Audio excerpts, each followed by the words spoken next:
right, I'm Shawn back with a look on this day in sports history, January 19th. In 1903, a new bicycle race was announced called the Tour de France. Didn't know that race was going on for that long. In 1934, Kennesaw Mountain Landis, the first MLB commissioner, denied shoeless Joe Jackson appeal for reinstatement. Two things: his name was Kennesaw Mountain Landis, love it. Second thing, why did shoeless Joe Jackson think they would reinstate him after what he did? What you did was horrible. You're the reason Pete Rose is not in the Hall of Fame. Little blame for Pete, but moving on, I digress. In 1937, Cy Young was elected into the Baseball Hall of Fame.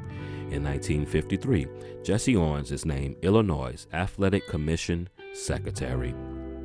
Seemed like when we were young, he was in the news a lot more, not just around Black History Month and the Olympics, but I could be wrong. Things seem a little different when you're young.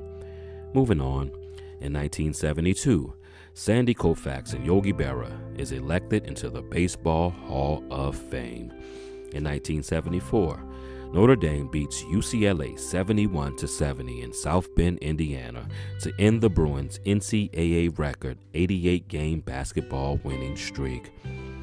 From Kareem to Walton, what a beast of a team.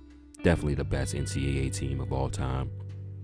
In 1981, Muhammad Ali talks a despondent 21-year-old out of committing suicide.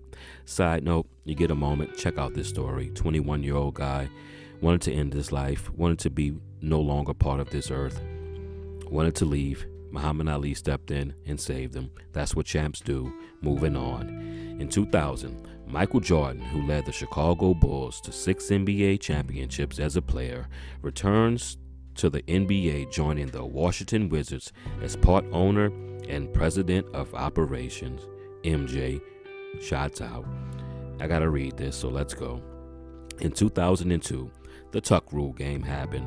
In the AFC Divisional Playoff game with under 2 minutes to play, the New England Patriots trailed the Oakland Raiders 13-10 in a driving snowstorm, when a Tom Brady fumble is ruled an incomplete pass.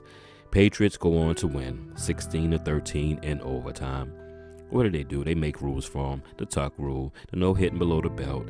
Oh boy, Tom Brady. Yeah. That started the legend. Remember that. Without that game, it's no legend. I digress. Moving on. And finally, in 2013, Lance Armstrong admits to doping in all 7 of his Tour de France victories. So horrible. See, the thing wasn't just the cheating. It was what you did while you were cheating. I heard you treated people so horrible to where I don't know why, if someone knew they were doping, would treat people horrible, knowing that those people, if they ever found out, would come back and bash him. And they did, and he deserved it. You're horrible, Lance.